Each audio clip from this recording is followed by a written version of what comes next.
Hey everyone, welcome back to your watch and work. This is all you have this week. No discussion. Yay. It's going to be a quick watch and work. We're going to watch two films together. And as we watch them, I want you to think about these questions because I'm going to ask you them at the end. I want you to think through how the thoughts on gender were formed for the children.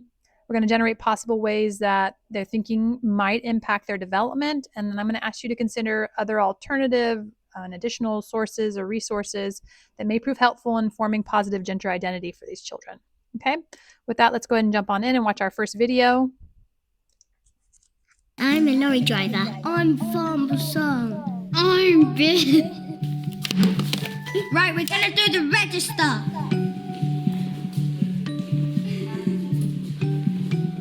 Can you do an impression of a mechanic? Hello.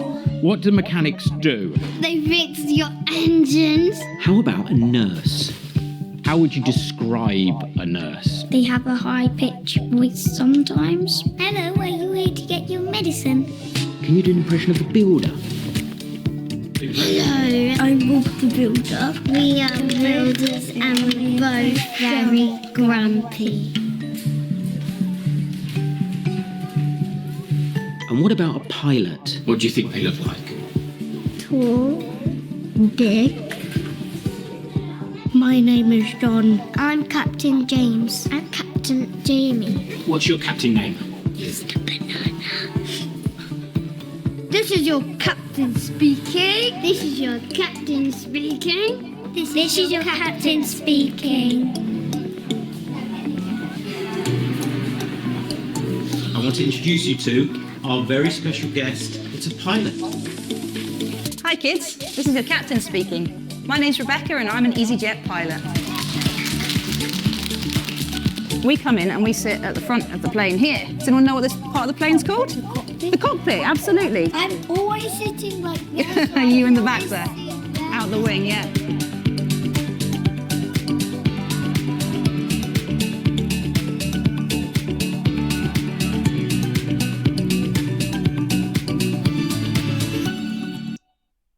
Okay, so here are your questions. The first one being, with these children, they had very clear ideas of gender and who should be doing which occupation.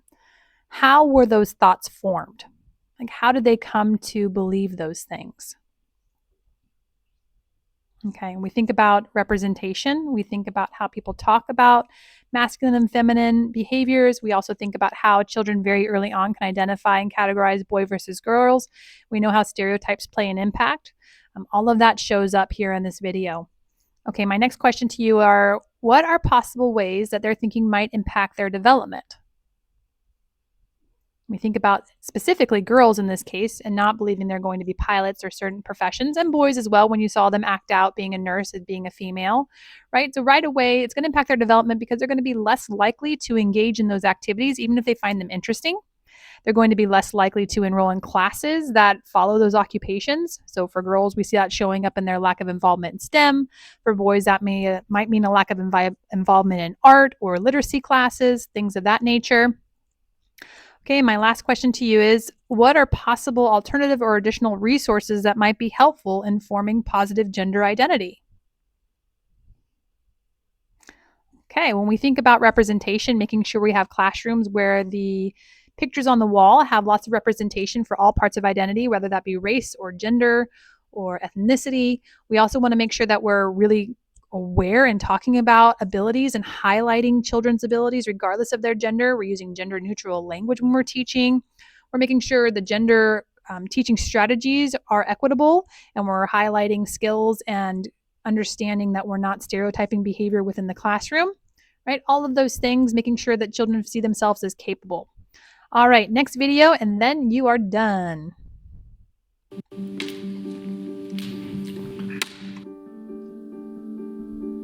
Hi, Erin. Hi. Okay, so I'm going to just give you some actions to do. I just do the first thing that comes to mind. Show me what it looks like to run like a girl. My hair.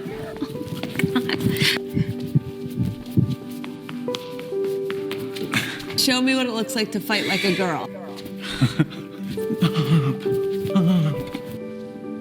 Now throw like a girl.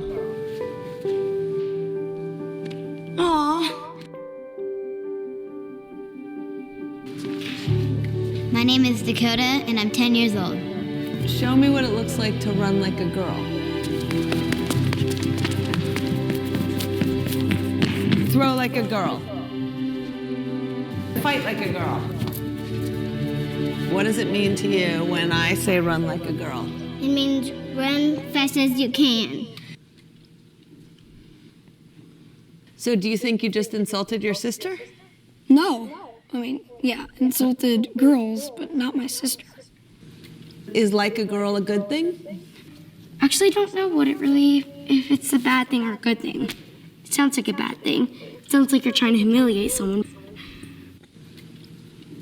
So when they're in that vulnerable time between 10 and 12, how do you think it affects them when somebody uses like a girl as an insult? I think it definitely drops their self-confidence and really puts them down because during that time, they're already trying to figure themselves out. And when somebody says you hit like a girl, it's like, well, what does that mean? Because they think they're a strong person. It's kind of like telling them that they're weak and they're not as good as them. And I'm going to stop right there and ask you your questions. And I recognize that we saw this kind of transformation from younger girls all the way through girls that are going through puberty. And why we're not at adolescence yet, there is significance for what's happening in mid-childhood that impacts adolescence. While puberty highlights those things, much of what we talked about in our lecture is already happening in mid-childhood. Those stereotype beliefs, the in-group bias, belonging to a group, peer interactions, all of those pieces impact how girls and boys view themselves. So here, once again, are your questions. How were their thoughts on gender formed? Again, thinking back to stereotypes, now we're really getting into peer interactions, trying to be part of a group, trying to conform. All of those things are going to influence your interactions and probably even media. We're thinking about social media at this point in time, media and television and movies. All of those things are going to be influential. My next question to you is, what are possible ways that this might impact their development?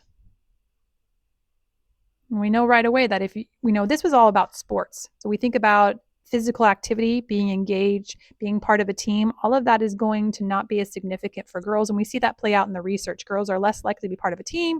They're less likely to continue sports activities, especially in a competitive fashion.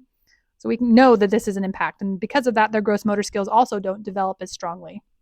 All right, now my question to you is, what are some possible alternative or additional resources that might be helpful in forming positive gender identity? And there are a bunch of things. I look forward to reading what you write. Off the top of my head, I think having better sports programs for girls, making sure that sports are included as part of the expectation for girls, playing to the girls' strengths, making sure girls know that they are capable of doing these things, making it more available, right? I think those are kind of base level things, but I know that you're going to come up with additional ideas and resources that I haven't even thought of, and I look forward to reading them. With that, your watch and work is done. Thank you for hanging out with me. Have a great rest of your week. Bye.